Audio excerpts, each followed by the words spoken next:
BV Nayak ಅವರು ತಾತ್ಕಾಲಿಕವಾಗಿ ಪದೇ ಪದೇ ಹೇಳ್ತೀನಿ, ರಾಜಕೀಯದಿಂದ ನಿವೃತ್ತಿ ಆಗಿದ್ದೀರಾ? ಅಲ್ಲ, ನಾನು ನಿರ್ಲಿಪ್ತವಾಗಿದ್ದೀನಿ ಅಷ್ಟೇ, ಯಾವುದೂ ಹೆಚ್ಚಿಗೆ ತೋರಿಸ್ಕೊಳಕ್ಕಾಗಲ್ಲ. ಯಾವುದೇ ಬಿಜೆಪಿ ಹೋರಾಟಗಳಲ್ಲಿ ಕಾಣಿಸ್ಕೊಳ್ಳಲ್ಲ, ಸ್ಟ್ರೈಕ್ಗಳಲ್ಲಿ ಕಾಣಿಸ್ಕೊಳ್ಳಲ್ಲ, ಆಕ್ಟಿವ್ ಆಗಿ ಹೋಗ್ತೀನಿ. ಅದು ಅವರ ವೈಯಕ್ತಿಕವಾಗಿ ಆಮಂತ್ರಣ ಕೊಟ್ಟಾಗ ಬರ್ಲೇಬೇಕಂದ್ರೆ ನಾನು ಖಂಡಿತ ಭಾಗವಹಿಸ್ತಿದ್ದೆ. ಪಕ್ಷ ಆಮಂತ್ರಣ ಕೊಟ್ಟಾಗ ಖಂಡಿತ ಹೋಗ್ತಿದ್ದೀನಿ. ಓಕೆ.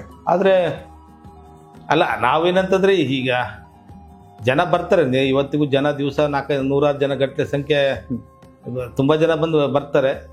ಆದ್ರೆ ಅವ್ರಿಗೆ ಸ್ಪಂದಿಸಕ್ಕೆ ನಮಗೆ ಕೆಲವೊಂದು ಕಡೆ ಮುಜುಗರ. ಅಧಿಕಾರಿಗಳಿಗೆ ಬೆಲೆ ಕೊಡ್ತಾರೆ ಕೇಳ್ತಾರೆ ಅಂದ್ರೂ ಒಂದು ಮಂತದವರೆಗೆ ಕೇಳ್ತಾರೆ. ನಾವು ಅಧಿಕಾರದಲ್ಲಿ ಇಲ್ಲ, ನಾವು ಅವ್ರಿಗೂ ಅನ್ನೆಸರಿ ಡಿಸ್ಟರ್ಬ್ ಮಾಡೋದು ಸರಿ ಕಾಣಲ್ಲ. ಹಿಂಗಾಗಿ ನಾವು ಸ್ವಲ್ಪ ಅದನ್ನ ಅಂದ್ರೆ ಅದನ್ನ ತಪ್ಪಿಸ್ಕೊಳ್ಳಕ್ಕೆ, ಅಂದ್ರೆ ಅಂದ್ರೆ ಅವಶ್ಯಕತೆ ಎಷ್ಟಿದೆ ಅಷ್ಟನ್ನು ಮಾತ್ರ ಅಟೆಂಡ್ ಮಾಡಿ ಉಳಿದ ಆದಷ್ಟು ಅವಾಯ್ಡ್ ಮಾಡ್ಲಿಕ್ಕೆ ನೋಡ್ತಾ ಇದ್ವಿ. ಯಾಕಂದ್ರೆ ಮುಜುಗರ ಆಗ್ತದೆ ನಮ್ಗೆ ಪದೇ ಹೇಳಕ್ಕೆ. ರಾಜ್ಯ ಬಿಜೆಪಿಲೆಲ್ಲ ಸರಿ ಇದೆಯಾ? ನನಗೇನು ನಾಯಕರಲ್ಲಿ ಹೊಂದಾಣಿಕೆ ಅಷ್ಟು ಪ್ರಮಾಣದ ಕಂಡು ಬರ್ತಲ್ಲ. ದೊಡ್ಡವರ ಹಿರಿಯ ನಾಯಕರಲ್ಲಿ ಪಕ್ಷದ ಏನಂದ್ರೆ ಕೇಂದ್ರದ ನಾಯಕರು ಈ ಕಡೆ ಗಮನ ಕೊಟ್ಟು ಸ್ವಲ್ಪ ಸರಿಪಡಿಸುವಂತ ಕೆಲಸ ಆದ್ರೆ ಒಂದೇನಂದ್ರೆ ಮೆರಿಟ್ ಮೇಲೆ ಅಧಿಕಾರಕ್ಕೆ ಬಂದ್ರೆ ಆ ಪಕ್ಷದಲ್ಲಿ ಒಂದು ತಾಕತ್ತಿದೆ ಅಂತ ಅನ್ಬೇಕು.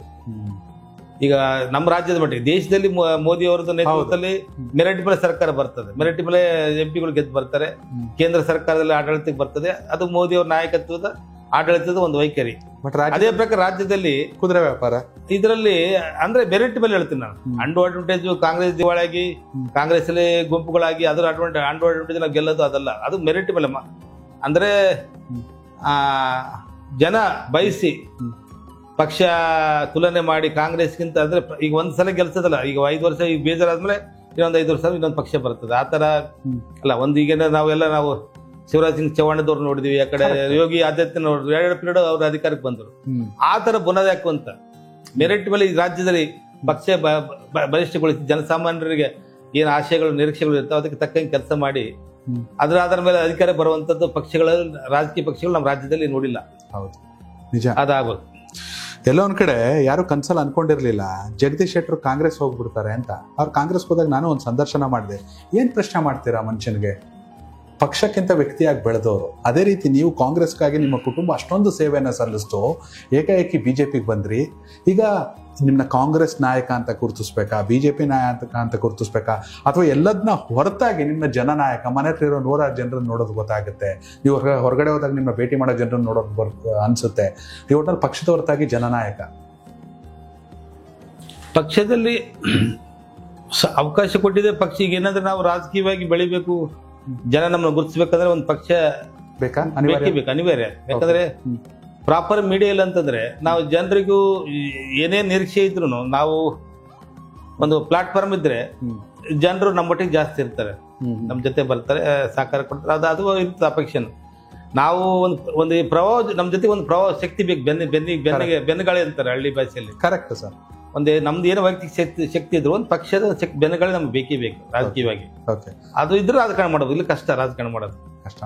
ಈಗ ಬೇರೆ ನೀವು ವೈಯಕ್ತಿಕ ಮದುವೆ ಮುಹೂರ್ತ ಮನೆ ಕಾರ್ಯಕ್ರಮಗಳಲ್ಲಿ ಏನೋ 4 ಜನ ಬರ್ರಿ ಮದುವೆ ಅಂದ್ರೆ ಪಕ್ಷದಿಂದ ಬರ್ತಾರೆ, ಅಭಿಮಾನಕ್ಕೆ ಬರ್ತಾರೆ, ನಮ್ ಜೊತೆಗಿರ್ತಾರೆ.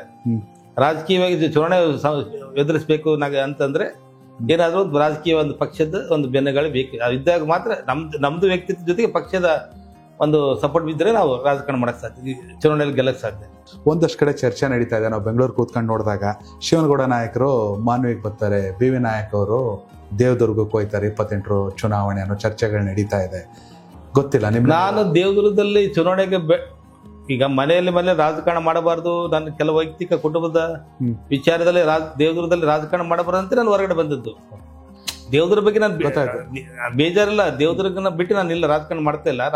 ನಿಲ್ಲಬಾರ್ದಂದ್ರೆ ಎಲ್ಲೇ ರಾಜಕಾರಣ ದೇವದುರ್ಗದಲ್ಲೇ ಸೀಮಿತವಾಗಿ ಯಾಕೆ ಮಾಡಬೇಕು? ನಾನು MP ಕ್ಷೇತ್ರದಲ್ಲಿ ನಾನು MP ಆಗಿದ್ದೆ. ಈಗ 3 ಮೀಸಲಾತಿ ಕ್ಷೇತ್ರ ಇದಾವೆ. ಬೇರೆ ಒಂದ್ ಕಡೆ ಅವಕಾಶ ಪಡಿಬೇಕಂದ್ರೆ ಬಂದಿದ್ದೀನಿ, ಅವತ್ತೇ ಬಂದಿದ್ದೀನಿ, ನಾನು ಅವತ್ತೇ ಹೊರಗಡೆ ಬಂದಿದ್ದೀನಿ.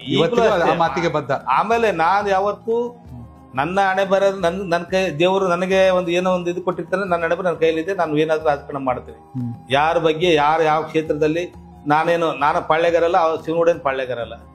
ನಾವು ಕ್ಷೇತ್ರಗಳನ್ನು ಇಟ್ಕೊಂಡಿಲ್ಲ. ಹಂಚ್ಕೊಂತಾರೆ ಇಂದ್ರ ಸಂಸ್ಥಾನಗಳಿದ್ದಾಗ ಹಂಚ್ಕೊಂತಿದ್ರು.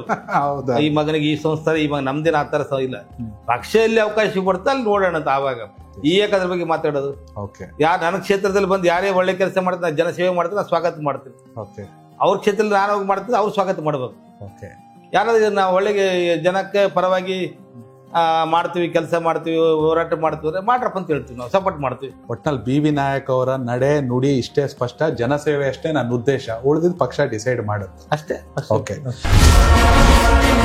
ಕನೆಕ್ಟ್ ಕರ್ನಾಟಕ, ಇದು ನಿಮ್ಮ ನೆಟ್ವರ್ಕ್.